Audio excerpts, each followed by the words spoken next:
Com a chegada do caminhão de mudanças, Miharu começa a chorar ao ver o seu melhor amigo indo embora. Miharu era amiga de infância de Haruto Amakawa. Eles moravam em apartamentos vizinhos e cresceram juntos até que os pais de Haruto se divorciaram, forçando a separação deles. Mesmo antes de serem separados, eles já se sentiam muito especiais um para o outro. E antes de partir, Haruto prometeu que voltaria a vê-la e Miharu jurou que os dois um dia se casariam. Eis então que os anos se passaram e Haruto se esforçou para ser aceito em uma escola prestigiada na cidade onde os dois viviam. Seu pai finalmente permitiu que ele retornasse, desde que arranjasse um emprego de meio período para sustentar, afinal ele precisava de dinheiro para cobrir suas despesas. Olhando ao redor, ele viu uma garota e a reconheceu imediatamente, e quando estava prestes a chamá-la, um rapaz chamado Takahisa se aproximou dela, já que haviam combinado de fazer algo juntos. Quando ele estava para colocar o braço ao redor dela, outra garota chamada Satsuki apareceu reclamando que ele havia ido lá com ela. Então, os três foram embora juntos e Haruto ficou para trás, mas deu um pequeno sorriso, aceitando a situação. Logo, o trio chegou a um local onde Aki e Masato os esperavam.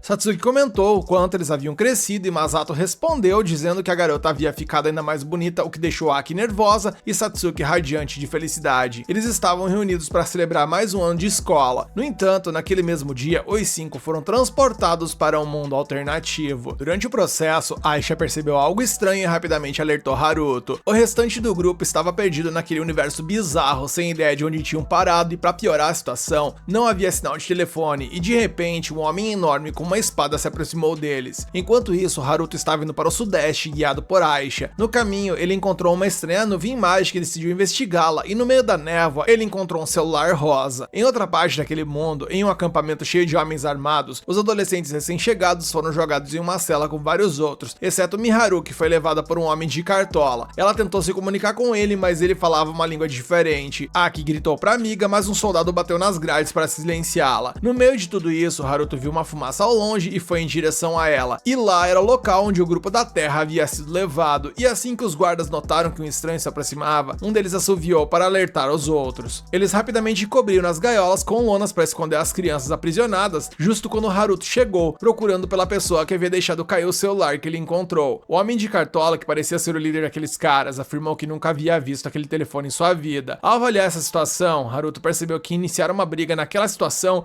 não seria vantajoso para ele, então pediu desculpas e se virou para ir embora. No entanto, Aki gritou por ajuda em japonês, o que chamou a atenção de Haruto. O líder do grupo comentou que sua nova mercadoria era um pouco barulhenta, mas Haruto respondeu que as pessoas que acabaram de falar eram as que ele estava procurando e perguntou o que estava acontecendo por ali. O líder ficou surpreso ao ver que aquele garoto falava a língua dos prisioneiros e ordenou que seus homens o matassem. Quando os caras sacaram suas armas e começaram a cercar Haruto, ele percebeu rapidamente que eles eram bem organizados e acostumados a lutar em equipe. O líder comentou que o garoto confundiu coragem com imprudência, mas Haruto não demonstrou sinais de medo, apesar de estar em desvantagem numérica. Pelo contrário, ele avançou contra um de seus oponentes, que conseguiu se defender e contra-atacar com magia de balas de luz. Enquanto lutava com os outros inimigos, Haruto pensou em seu plano de capturar o líder como refém para forçar uma negociação, mas sabia que aquilo ali não seria fácil. Percebendo que não havia outra opção, ele sacou suas espadas e derrubou dois inimigos à sua frente. Ao ver o intruso se aproximando, o mago lançou uma bola de fogo, acreditando que atingiria seu alvo, mas Haruto emergiu da fumaça jogando suas espadas contra o rival. O homem desviou das armas que vinham em sua direção, mas isso deixou vulnerável ao ataque rápido de Haruto, que pegou a adaga do inimigo e cravou em seu peito. Com isso, os bandidos restantes hesitaram em avançar e o líder deles ficou paralisado de medo. Haruto retirou sua luva e a incendiou, ordenando que os prisioneiros fossem libertados, e o líder dos bandidos obedeceu imediatamente. Sem demora, Haruto surpreendeu Aki e Masato a falar com eles em japonês. Ele prometeu que explicaria tudo depois, mas primeiro precisava saber se mais alguém tinha sido capturado junto com eles. Masato mencionou que eles tinham um amigo em outro vagão, então Haruto foi lá e quebrou a fechadura usando sua técnica especial. E ao olhar pra dentro, ele ficou chocado ao ver que o prisioneiro era ninguém menos que Miharu, sua amiga de infância. Depois disso, ele conduziu os três de volta, enquanto telepaticamente pedia a Aisha para se encontrar com ele antes do pôr do sol, e Aisha respondeu que traria Célia com ela. Ao observar o pôr do sol, Miharu parou por um momento para admirá-lo e perguntou a Haruto se eles poderiam conversar. Ela então agradeceu por tê-la salvo e perguntou o nome dele. Haruto gaguejou e respondeu que no momento ele estava sendo chamado de Haruto. Miharu e Aki ficaram sem palavras ao ouvir esse nome, e Haruto percebeu que a pequena garota se chamava Aki, lembrando-se de que Haruto tinha uma irmã mais nova,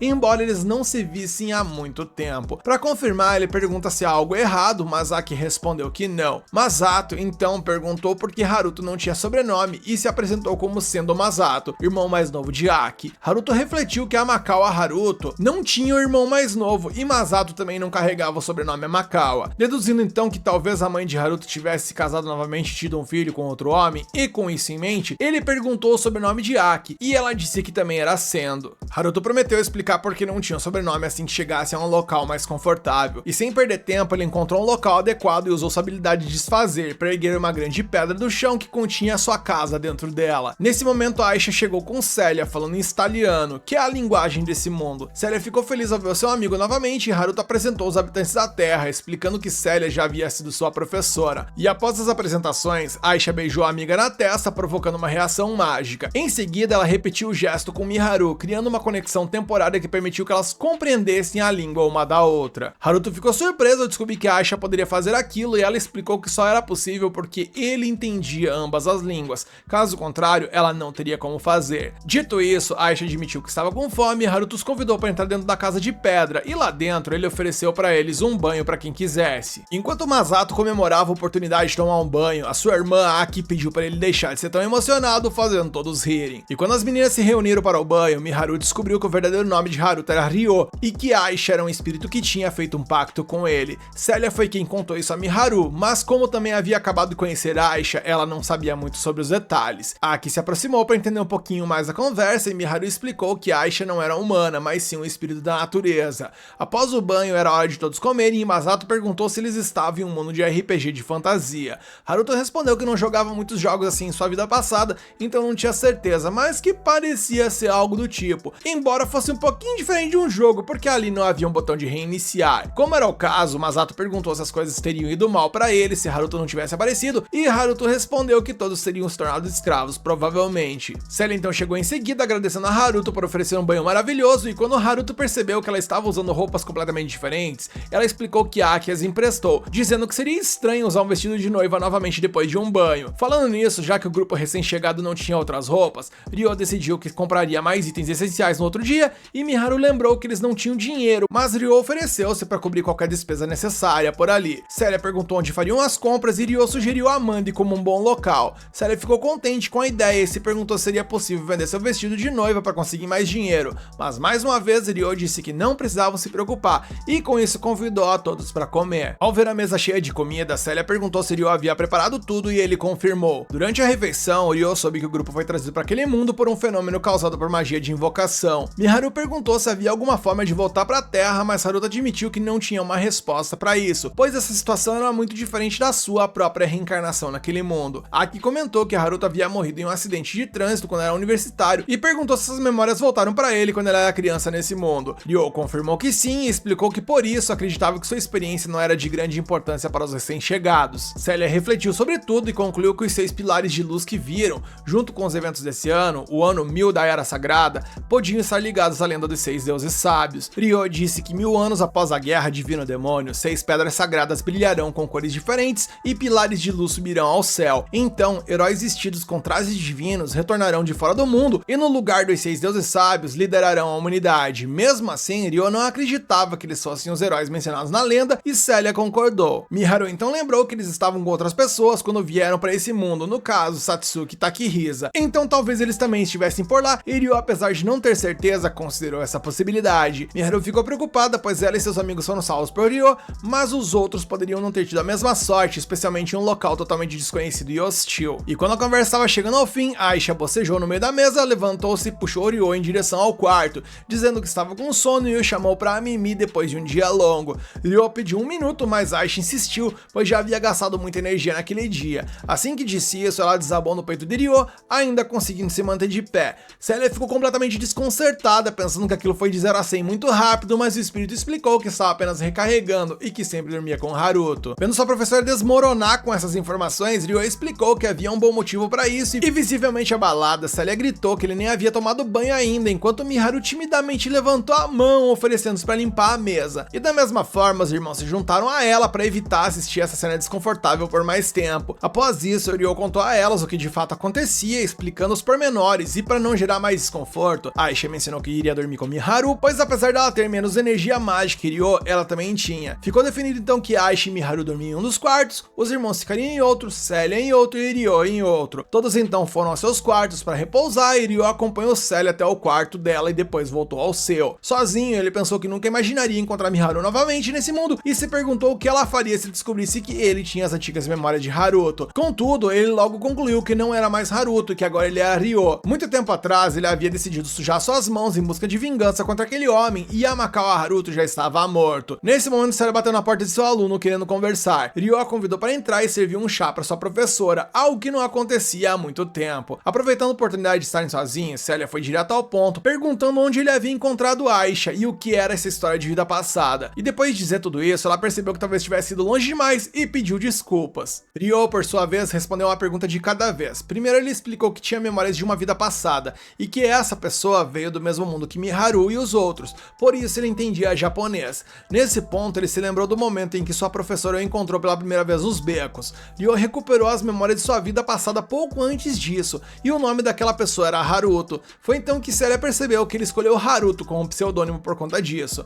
Nessas memórias, Ryo tinha 20 anos e ele era mais velho que Célia. Ela comentou que o garoto sempre parecia estranho e maduro por sua idade e agradeceu por tê-la sequestrado, já que isso permitia que os dois ficassem juntos. Embora ela não estivesse preocupada com seu pai, ao menos estava aliviada por estar com Ryo. Ela queria avisar seu pai que estava bem, então Ryo sugeriu que ela escrevesse uma carta. Quando ela ficou animada com a ideia, ele garantiu que eles iriam numa papelaria comprar lápis e caneta e o que mais ela precisasse para isso. Enquanto isso, em Beltran, a capital do reino Beltran, Charles foi informado por Reise que os recentes acontecimentos foram desastrosos e que ninguém poderia ter previsto que sua esposa seria sequestrada. Em resposta, Charles disse que o culpado havia sido punido e, de acordo com os relatos, após o ataque de Alfred, não havia rastros dele. No entanto, Charles ainda não tinha ideia do paradeiro de Célia. No momento, as fronteiras da capital estavam fechadas para permitir uma busca detalhada em toda a região. Ao ouvir isso, Reise analisou que o garoto e o espírito provavelmente esconderam Célia, o que era um movimento ousado de sua parte. Charles acrescentou que um herói havia descido ao reino e seu próprio pai o havia tomado sob sua custódia. Reise esperava que o herói se tornasse um aliado leal ao reino de Beltran, mas confessou que esperava que o reino tivesse garantido outra pedra sagrada. Charles respondeu que a pedra estava com a princesa Flora e o duque Huguenot, e que a essa altura eles provavelmente estavam recebendo o herói. Era uma situação complicada, pois poderiam ser considerados traidores por alinharem-se ao reino de Galark. Falando nesse reino, Reis mencionou que entre os convidados estavam Lizelotte Kretia, da Guilda dos Comerciantes Rica, uma mulher muito talentosa. E segundo Charles, ele acha que não precisa esquentar a cabeça porque ela só tem 15 anos e tal, mas Reis discordou mentalmente, pensando que Lizelotte e a Guilda Rica eram uma ameaça tão grande quanto a facção do Duque Huguenot, e se medidas não fossem tomadas logo, algo ruim poderia acontecer. Eis então que a cena muda e vamos para Rodânia, a capital de Rodan,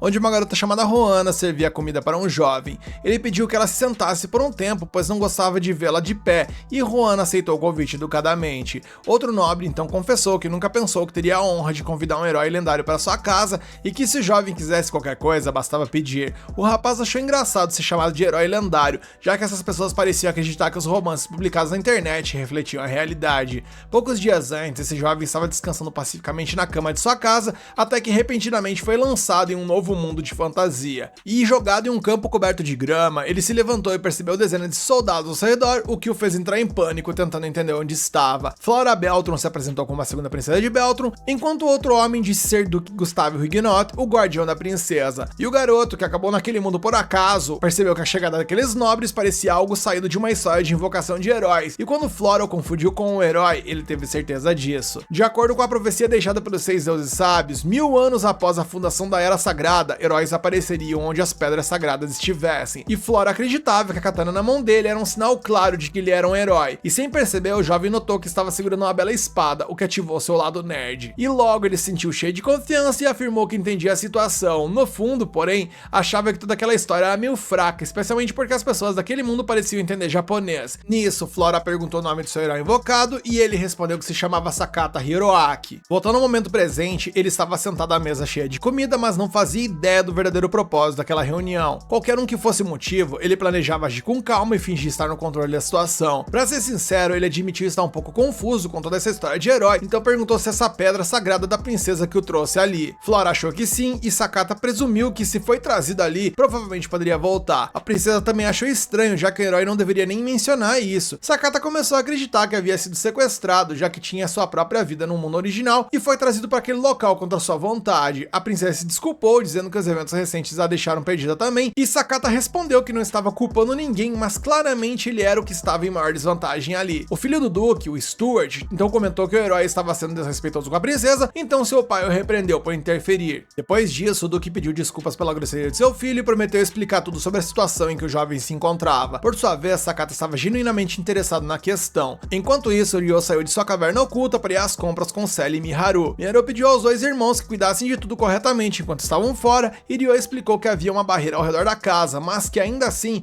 eles não deveriam tentar sair. De repente, Aisha apareceu e pegou Sally em seus braços, voando pelo céu. Os irmãos assistiam maravilhados, enquanto Ryo perguntou se poderia carregar Miharu da mesma maneira, e assim que ela aceitou, os quatro estavam voando pelo céu, e Miharu estava encantada com aquilo. Sally perguntou a Aisha o quanto ela sabia sobre Ryo, e ela respondeu que sabia praticamente sobre tudo, já que as memórias de Haruto fluíam para ela através do pacto que eles tinham. Em outras palavras, Aisha e Ryo compartilhavam essas memórias com suas consciências profundamente conectadas, o que era a natureza de um pacto com espíritos dada a proximidade deles. E com isso, Sally admitiu se sentir um pouco desconfortável com o fato de Aisha conhecer um lado de Ryo que ela mesma não conhecia. Mas o espírito a tranquilizou, explicando que Haruto havia mudado e que estava, aos poucos, aprendendo a confiar nas pessoas. Ela acrescentou que se Haruto agora conhecia pessoas boas, era graças a Célia, pois quando ele estava completamente sozinho, foi ela quem se aproximou dele. E quando chegaram ao destino, Ryo explicou a Miharu porque ela precisava chamar Célia de Cecília. Era justamente para tentar evitar que ela fosse reconhecida e tal. Era também o momento de todos mudarem a cor do cabelo antes de entrar na cidade, para evitar problemas, e com isso feito, eles entraram em Amandi, a cidade mercantil do reino de Galark. Em certo ponto, Miharu perguntou por que havia uma fila tão longa na rua, e Ryo explicou que era por conta de uma loja de manju, uma especialidade local. A Guilda Rika oferecia uma variedade de alimentos e doces que se assemelhavam aos da terra. Logo, o grupo chegou à Guilda Rika, onde foram recebidos por Chloe, que estava encarregada de atender os visitantes naquele dia. Ryo pediu a Chloe que cuidasse de suas amigas enquanto ele saía por cerca de 1 hora, e Célia aproveitou a oportunidade para experimentar algumas roupas no andar de cima. Enquanto Ryo cuidava de alguns assuntos, as garotas passavam o tempo na guilda, e Célia incentivou Miharu a experimentar algumas roupas também, apesar da extrema timidez dela. Mesmo constrangida, Miharu concordou e acabou experimentando alguns trajes junto com as outras. Enquanto isso, Ryo não encontrou pistas úteis e percebeu que as coisas estavam se movendo rapidamente, sem muitas opções. Chloe perguntou se Célia precisava de mais alguma coisa, e ela respondeu que gostaria de ver alguns itens de papelaria. Ryo então chegou e perguntou a Miharu se ela estava encontrando algo que gostaria de comprar, e então percebeu que ela estava segurando um sutiã. Ele rapidamente se virou e pediu desculpas. De qualquer forma, ele aconselhou Miharu a não se preocupar com ele e aproveitar as compras. Depois de dizer isso, Ryo se preparava para sair, mas Miharu pediu que ele experimentasse uma roupa que ela havia separado para ele. Quando ele a vestiu, ela percebeu o quão bem lhe caía, e todas as outras garotas concordaram. Vendo isso, Ryo decidiu ficar com a roupa, já que estava ficando sem opções em seu guarda-roupa, e Chloe mencionou a promoção em roupas masculinas. Se ele comprasse outra peça, ganharia um desconto. Ryo elogiou as habilidades de venda da Guilda Rika, e Célia perguntou se ela poderia escolher a próxima roupa para ele.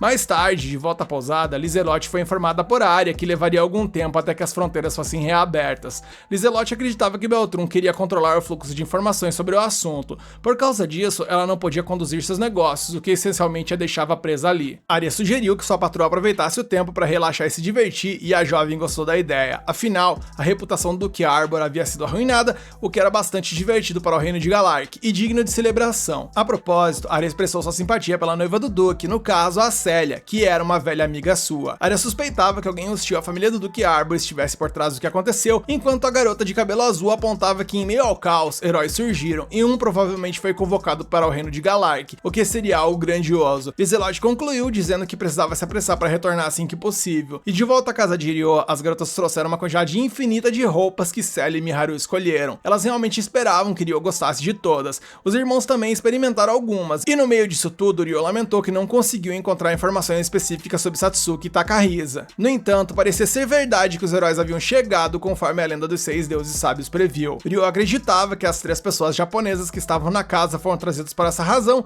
junto com Takahisa e Satsuki, que talvez tivessem vindo como heróis. Na profecia, há 6 heróis, e talvez aqueles 2 estivessem entre eles. Ao perceber que seu irmão mais velho poderia estar nesse mundo, Aki e Masato expressaram a intenção de procurá-lo. Ryo entendeu a preocupação deles, mas enfatizou que precisavam aprender a língua e os costumes daquele mundo antes de se aventurarem. E falando em partir, Ryo mencionou que conhecia algumas pessoas confiáveis, no caso, os espíritos, e acreditava que eles poderiam oferecer conselhos valiosos. Aisha, cansada de tudo, só queria comer, e Ryo concordou que era hora de preparar a comida. Miharu se ofereceu para ajudar, e Ryo aproveitou para anunciar que teriam comida japonesa naquela noite. E observando os dois cozinhar, Masato lembrou-se de como Miharu sempre se sentia desconfortável perto de homens, mas parecia não se importar com Haru Haruto. Por fim, Celia se juntou, ansiosa para aprender a cozinhar, e não demorou muito para que a equipe de cozinha preparasse uma refeição deliciosa. Depois, vemos Ryo partindo para a aldeia dos semi-humanos e todos o aconselham a tomar cuidado no caminho. Masato afirma que será fluente em australiano quando ele voltar e Ryo pede a Aisha para cuidar de todos por ele. Ela concorda e Ryo tira uma pedra de seu armazenamento usando-a para teletransportar para a aldeia dos semi-humanos. Ao chegar à aldeia dos espíritos, ele encontra Latifa, que fica feliz em vê-lo novamente e o abraça. Ela dá boas-vindas a ele e ele pergunta se ela está bem. Ela afirma que está, e Sara, Alma e Ophilia também vêm ao encontro dele. Elas explicam que sentiram uma distorção na energia espacial, então imaginavam que ele poderia ter retornado. Ryo então diz que voltou dessa vez para consultar os anciãos sobre algo e Sara menciona que informará os anciãos imediatamente. A cena corta para Ryo explicando a situação aos anciãos e eles percebem que a torrente de mana anômala que chegou correndo ali veio da região de Strahl. Ryo menciona que isso pode ter sido resultado daqueles 6 pilares de luz e ele acredita que esses pilares eram algum tipo de magia de espaço-tempo. Ele especula que os pilares foram usados para convocar pessoas de outro mundo para esse lugar e informa sobre os rumores em torno de 6 heróis da região de Strahl. Ursula pergunta a Ryo porque ele acha que os heróis foram convocados de outro mundo e ele afirma que é porque ele acolheu um menino e 2 meninas que costumavam viver nesse outro mundo. Os anciãos perguntam se os 3 são heróis, mas Ryo diz que não, explicando que os encontrou em um lugar que não estava conectado aos pilares de luz. No entanto, eles estavam com 2 pessoas antes de serem transportados e ele acredita que essas 2 pessoas podem ser os heróis, e esses 3 foram pegos na convocação, levados ali por engano. Um dos anciãos então pergunta se ele conseguiu se comunicar com os de outro mundo e ele responde que sim, porque conhece a língua deles. Isso levanta várias perguntas à mente dos anciãos e Ryo explica que em sua vida passada ele também via nesse outro mundo. Os anciãos têm dificuldade em entender isso de vida passada e tal, e ele menciona que explicará isso em outra ocasião. Ele então espera que a explicação dada até agora seja suficiente para que eles entendam a situação e os anciãos concordam em deixar o assunto de lado por enquanto e ele diz que também tem um pedido a fazer. Eles obviamente afirmam que farão o que for possível para ajudar, já que é um pedido dele. E Ryo pergunta se seria possível deixar os 3 que ele mencionou, além de outra pessoa, na aldeia por enquanto. Eles pedem para ele falar um pouco mais sobre isso e ele explica que está procurando pistas de como devolver esses 3 ao mundo deles, mas será difícil agir enquanto as pessoas estiverem sob seus cuidados. Ele sabe que o povo da aldeia é muito mais qualificado do que ele quando se trata de magia de espaço-tempo e eles percebem o que ele está tentando dizer e concordam em acolhê-los. Um dos anciãos pergunta quem é a 4ª pessoa e ele menciona que é uma professora a que ele deve muito pelo passado e tal, e que ela estava sendo forçada a se casar, então ele a resgatou no dia do casamento. Os anciãos acabam rindo disso, achando que ele é um conquistador e concordam em cuidar de todos, mas com a condição de que os 4 manterão a informação sobre a aldeia em segredo quando retornarem à região de Strahl. Ryo concorda em explicar isso a eles e menciona que partirá amanhã para trazê-los de volta. A cena então corta para ele conversando com a Latifa a sós e ele pergunta se ela conseguiu entender a discussão de hoje. Ela afirma que sim, e ele se desculpa por falar sobre sua vida passada sem a permissão dela. Ele menciona que não teria sido capaz de explicar as coisas aos anciãos se não tivesse revelado isso, e ela pergunta se também deveria contar a ele sobre suas origens. Ryo diz que ela não precisa se forçar a fazer nada e ela pergunta se as pessoas de quem ele falou anteriormente são japonesas, e ele responde que sim, e ela pergunta se ele contou a ele sobre as suas origens japonesas. Ele menciona que sim, e que se não tivesse contado, não teria como explicar a eles como consegue entender a língua deles.